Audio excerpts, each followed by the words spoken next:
C'est bon? Salut à tous, ici la team Saint-Malo. On se retrouve avec Julien qui nous a fait un joli top 16 Yes. au WCQ de Nantes Top 16 avec Rika. avec Rika. Est-ce que tu as quelque chose à dire avant de montrer ton deck? Ouais, déjà, merci à toute la team d'avoir été là. C'était grave cool, franchement. On applaudit la team Saint-Malo. Et puis, non, bonne première expérience du coup en tournoi. Donc, à voir ce que ça donnera sur les prochaines. Ok, allez on t'écoute Allez. pour ton deck. C'est parti. Donc, après, c'est des ratios qui sont assez communs. 3... Tu joues à 60, c'est ça? Je joue à 60 dessus. Donc, 3 lokai, un twin, un sowing, une floraison de feu. Et avec, j'ai mis donc 3 die imprévus. C'est vraiment. Alors, hormis sowing, c'est vraiment les normes qu'on veut toucher. Enfin, hormis sowing et twin. Mais pour le coup, voilà, elle, j'hésite à la passer à 2 parce que ça peut être assez intéressant sur toutes les mains où je les touche pas. Ça me permet quand même de faire Dryas et de pouvoir partir en full combo. Donc ça peut être intéressant. Maintenant, voilà, sur le reste, je toucherai rien. Peut-être que je le passerai peut-être à 2, là, éventuellement avec l'engine Raika qui va arriver. Ensuite, pour le reste, après, donc pour essayer d'aller le toucher un petit peu plus souvent, j'ai rajouté 3 Small World, ça me permet d'aller toucher un peu les engines que je veux, en fonction de si j'ai soit que du Therion dans la main, si je veux aller chercher du Aromage, si je veux aller chercher voilà, les différents engines, parce qu'on mixe quand même pas mal de choses dans le deck, donc ça a été assez facile de pouvoir faire des ponts avec Small World. En autre starter, j'avais mis 1 pour 1 aussi, qui a été assez pratique. Ça me permettait de ne pas bousiller ma norme trop vite. Et pour le coup, des fois, ça me permettait d'envoyer pétale, voilà, d'envoyer des choses qui me permettaient d'être assez efficace aussi dans le cimetière. Pour le deuxième engine que je jouais, donc c'était les aromages, j'ai joué full package. J'ai joué donc 3 Rosalina, 1 Laurier, une Angelica. De laurier. Oui, 2 Lauriers, pardon, une Angelica. Avec ça, j'ai mis 3 mélanges d'aromates. Comme ça, ces deux-là, c'est vraiment les gros starters qu'on veut avoir. On peut partir vraiment en full combo là-dessus, c'est assez pratique. Et vraiment, la meilleure carte qui rend un mélange trop fort, c'est Vent Humide.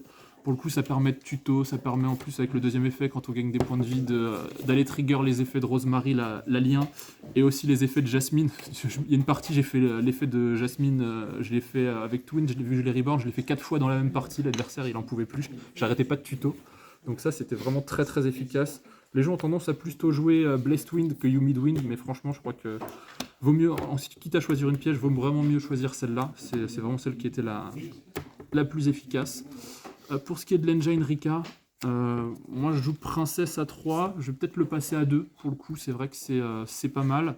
Elle permet, c'est vraiment un super extender. Je pense que c'est vraiment une end-trap qui fait vraiment une end-trap, ça fait une interrupt qui fait vraiment la différence aussi. Durant les parties au grind, ça peut être intéressant avec pétale, ça peut faire une petite loupe assez facile pour tribute un monstre sur le terrain de l'adversaire et après de pouvoir justement avoir pétale qui revient du grave, donc c'est assez pratique. Mudan, toujours génial pour aller chercher le terrain, et puis pareil au grind, c'est super efficace. Pétale à jouer une seule fois, parce que une fois que j'en ai une dans le cimetière, j'en ai plus besoin ailleurs, donc ça permet de pas avoir un engine qui soit trop gros. Les one-off aussi, donc Snowdrop, pareil, pas besoin de l'avoir plus. Éventuellement, si j'en ai une à cut, ce serait Primula, elle est bien juste pour extend quand on joue justement Glamour, pour aller faire une Strena gratuitement. Je vais voir, peut-être que je vais la couper là sur les prochaines semaines, voir ce que ça donne.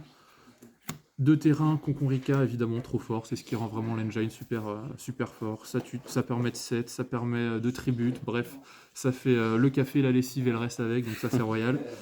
Et puis Pellicule à jouer une fois, pareil, c'est vraiment une super carte. En plus qu'on peut aller tuto avec ce que j'ai dans le side, avec les PTT, tout ça au besoin, si vraiment on veut finir son go first avec, donc c'est vraiment très bien. Après, pareil, package Therion, un terrain, un Regulus, et j'ai mis 3 Lily, car c'est clairement le meilleur extender. Pour le coup, ça permet d'avoir un gros body, ça permet de partir direct sur les grosses liens, ça permet d'aller tuto Regulus, bref, ça permet vraiment de faire beaucoup de choses. Je sais qu'il y en a qui le jouent à 2, mais moi je trouve que vraiment 3 c'est vraiment l'idéal. Je le jouerais même à 4 si c'était possible. Donc ça pour le coup c'était vraiment top. Après, en one-off, derrière, j'avais mis Appelé par la tombe, même à 60. Honnêtement, à chaque fois que je suis tombé dessus, j'ai jamais été déçu. Il a pu vraiment me sauver les miches sur une ou deux parties où vraiment ça m'a été utile pour esquiver les end-traps en go first. Derrière, MVP du tournoi, TTT, quand je me plante pas sur Fire King, Mais ça a été vraiment top. Merci Aurel, merci Kios 3000 pour le prêt des TTT. Hop. Après, voilà, toute l'end trap. Donc, j'avais joué 3 Imperm, 3 H, 3 Veiler, 3 Nibiru et 3 Mourner. Voilà, donc ça faisait vraiment un gros package là-dessus. C'est ce qui fait que je joue à 60. Là-dessus, d'avoir tout ça sur le terrain, ça me permet vraiment d'empêcher l'adversaire en go seconde qui me fasse un gros board qui soit pas remontable derrière, parce que le problème de Rika, c'est surtout ça, c'est de pouvoir réussir à remonter des boards quand l'adversaire est déjà installé. C'est vraiment très très compliqué. Alors que quand il a un semi-board, plutôt, ça rend les choses quand même beaucoup plus faciles. Pour ce qui est de l'extra, il n'y a vraiment rien d'exotique. C'est vraiment les plays standards, un Dryas, un Trasher, éventuellement qui peut être remplacé par SP. Mais le porte-monnaie limite tout ça, on va pas se mentir. Donc moi j'ai choisi l'option Trasher qui est quand même intéressante et qui permet de faire quand même pas mal de plays et certains combos, même pour OTK. Et en dernier healer, bien entendu, qui est indispensable. On espère qu'à la banlist, peut-être qu'ils passeront healer ou Dryas à 2, on sait jamais, sur un malentendu. Dans l'extra, 3 Jasmine, ça fait vraiment le café pour le coup. C'est vraiment trop fort de pouvoir aller tuto à chaque fois dès qu'on gagne des PV, sachant qu'on fait que ça pendant toute la partie. Donc ça, c'est royal. Partons au casino d'Enspion, c'est vraiment pareil, la carte qui permet de sauver les fesses quand c'est vraiment des parties compliquées, ça peut vraiment te relancer dans la game, donc pour le coup elle m'a même servi durant le tournoi assez souvent pour compléter des boards ou pour refaire une Strena avec son deuxième effet. Derrière, Romarin, très très très fort, ça permet de clean un board, ça tuto, ça permet d'envoyer vraiment de spé de la main, de gagner des points de vie, bref c'est une carte qui fait énormément de choses, elle est indispensable dans le deck. Mélias, pareil, super important, pareil, pour pouvoir extend sur des boards, pour pouvoir facile rank up sur les liens 4, notamment sur Bengalencer, sur toutes ces choses-là, ça a été vraiment hyper utile. Et puis après, le package ici Rika, donc 2 Strena, une teardrop. Ça permet, voilà, c'est toujours les cartes essentielles qu'on retrouve dans tous les decks maintenant dès qu'on joue Rika. Hyperiton, évidemment, pareil. Une Omni en fonction de ce qu'on peut lui mettre en dessous, ça negate, ça détruit, c'est un bon body, ça fait le café. Et une carte incroyable là avec le dernier support qui est sorti, donc Magnolia Aromage, c'est vraiment une carte qui permet de bannir sans cibler. Ça permet d'OTK, si je gagne des points de vie, tous mes monstres plantes gagnent une attaque équivalente au point de vie gagné, donc tu peux te retrouver à faire plus 1005 sur tous tes monstres, c'est assez aberrant quand tu fais des choses comme ça.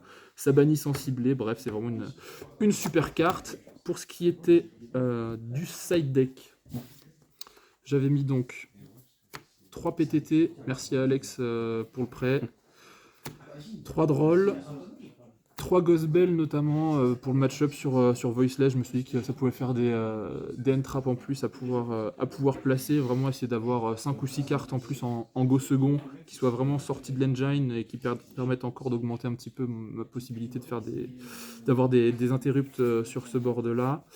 Derrière j'avais mis 2 Bestials, ça a été assez utile. Druisworm, il faut pas mal la pression sur pas mal de decks, donc ça a été vraiment intéressant. Une autre carte qui a été vraiment chouette, ça a été la petite orchidée pour péter toutes les floodgates. C'est tutorisable avec Small World, c'est tutorisable avec Rika Glamour quand je vais chercher un pétale, donc pour le coup elle m'a vraiment vraiment beaucoup servi. Et après c'est les petites one-off, donc DRNM, Plumeau et Evenly pour pouvoir aller tutoriser avec PTT. Et ouais, le Plumeau m'a bien servi. Evenly, ça m'a servi 1 ou 2 fois. J'ai pas eu trop besoin de DRNM aujourd'hui, enfin durant le tournoi, mais pour le coup, c'est vrai que ça peut être quelque chose qui est assez utile pour pouvoir remonter des boards déjà bien installés. Globalement, voilà, en gros, sur tout ce que j'ai eu. Satisfait du coup de jouer à 60 ? Franchement, ouais, jouer à 60 pour le coup, moi ça m'a pas du tout dérangé. Les ratios étaient super pour toucher mes starters, avoir assez de end-trap en main, éventuellement si j'étais go second. Donc pour le coup, 60 c'est vraiment un bon ratio jusque-là, une bonne quantité. Je verrai peut-être pour diminuer un petit peu, pour pouvoir toucher certaines choses. Je vais voir avec là l'engine Rika qui va sortir, ça va peut-être modifier encore certaines choses. Rika n'est pas mort. Ok, malheureusement. Parfait. Est-ce que tu as autre chose à ajouter avant la fin de la vidéo ? Rendez-vous au prochain tournoi et puis en espérant pouvoir encore refaire des deck profile comme ça. Ça marche. Félicitations. Merci.